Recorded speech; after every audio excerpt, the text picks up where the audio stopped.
بسم اللہ الرحمن الرحیم۔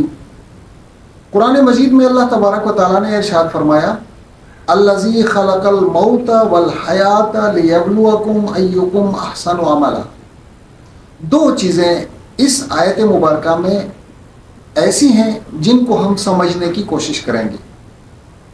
نمبر 1، خلق الموت والحیات، موت اور حیات کی تخلیق، زندگی اور موت کی تخلیق پہلی چیز، اور دوسری چیز یہ کہ لیبلوکم ایکم احسن عملا، آزمائش کہ آپ میں سے بہتر عمل کون کرتا ہے۔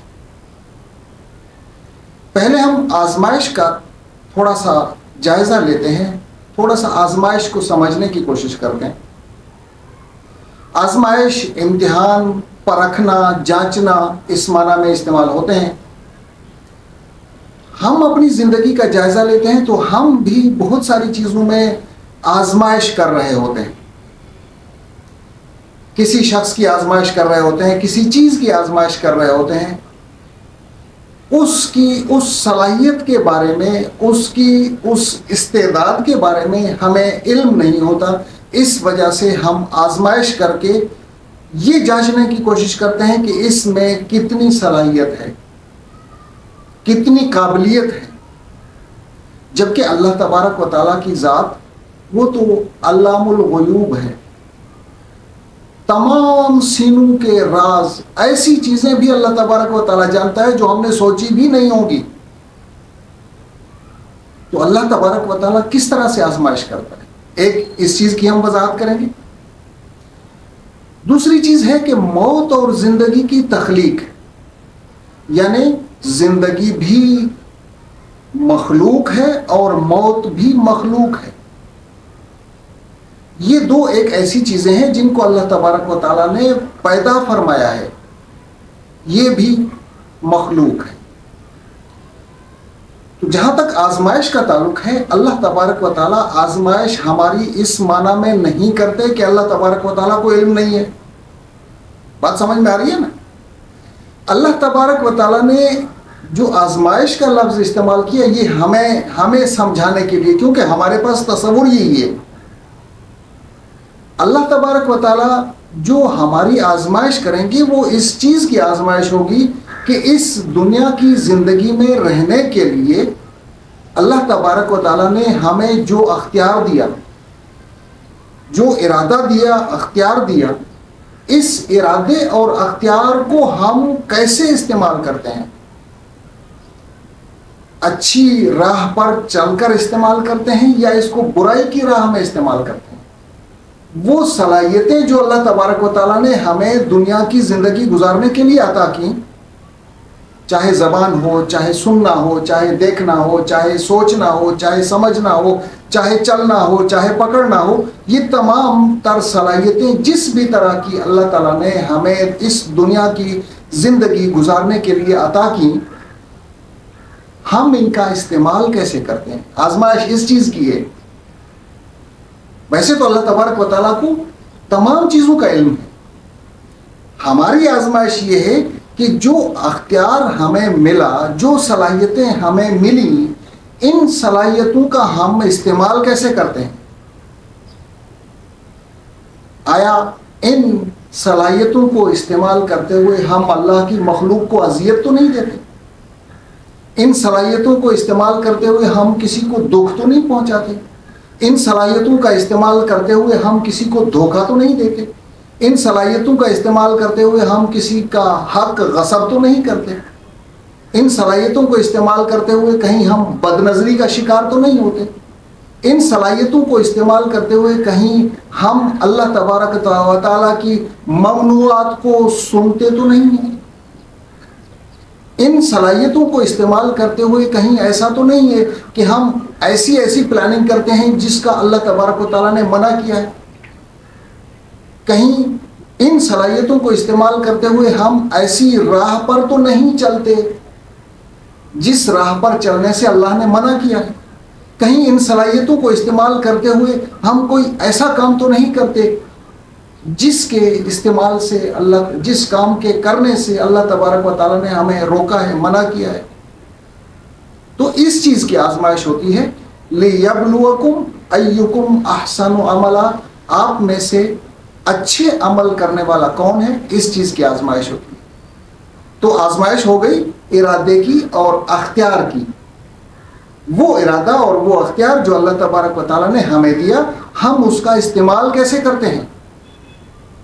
اللہ تبارک و تعالیٰ کی فرما برداری میں ان صلاحیتوں کو لگاتے ہیں، یا ان صلاحیتوں کو استعمال کرتے ہوئے ہم اللہ تبارک و تعالیٰ کی نافرمانی کرتے ہیں؟ تو یہ ایک بات ہوئی۔ دوسری چیز یہ ہے کہ اللہ تبارک و تعالیٰ نے موت اور زندگی کو تخلیق کیا۔ موت بھی تخلیق ہے، زندگی بھی تخلیق ہے۔ ہماری زندگی میں بے شمار مثالیں ایسی ملیں گی، بے شمار چیزیں ہمارے سامنے ایسی آتی ہیں جو مخلوق ہوتی ہیں، جن کو بنایا جاتا ہے، جن کو تخلیق کیا جاتا ہے۔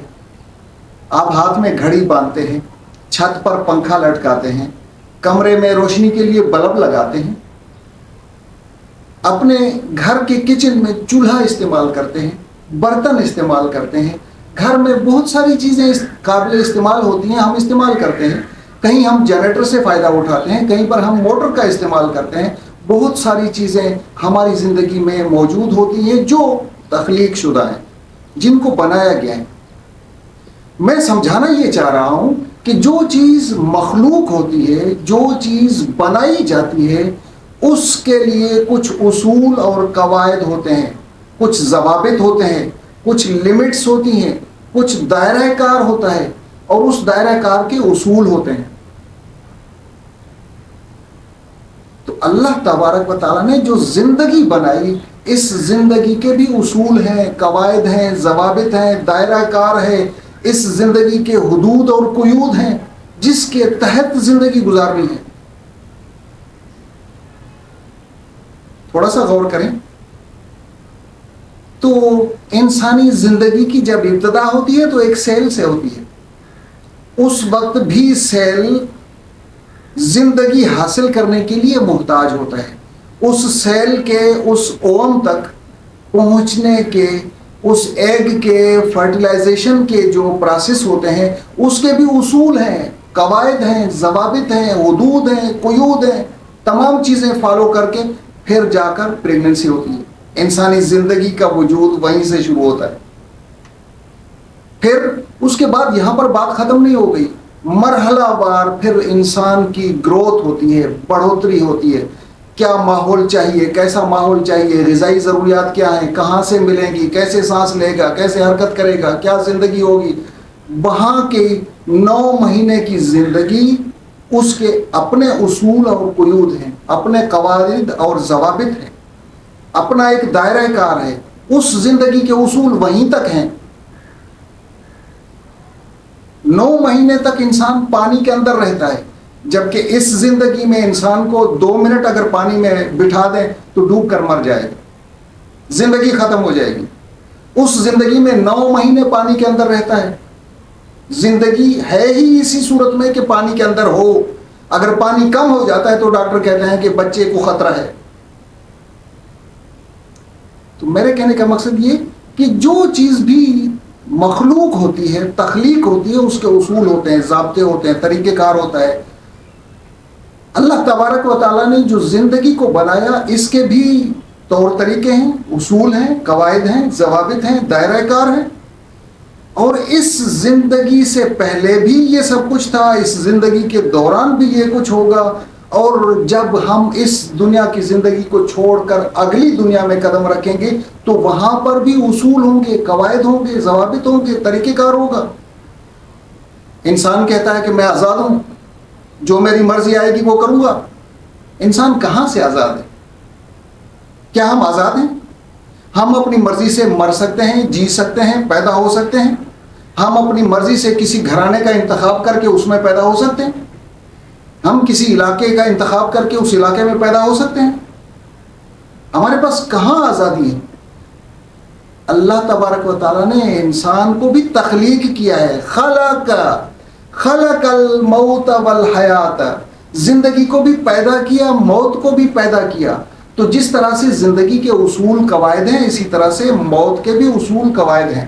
زندگی گزارنے کے لیے بھی ان اصول اور قواعد کی پابندی کرنی پڑے گی، تو مرنے کے بعد یا مرنے کی بعد کی دوسری زندگی میں بھی اصول قواعد اور ضوابط کو فالو کرنا ہوگا۔ اور پھر اس تمام پروسیس کا لب لباب نچوڑ یہ ہے کہ دیکھنا یہ ہے، آزمانا یہ ہے، اور آزمائش اس چیز کی آزمائش ہے کہ جو چیز کہیں پر مال دیا، کہیں پر صلاحیتیں دی، کہیں پر استعداد دی، کہیں پر کچھ دیا، کہیں پر کچھ دیا، کبھی دیا اور کبھی نہیں دیا۔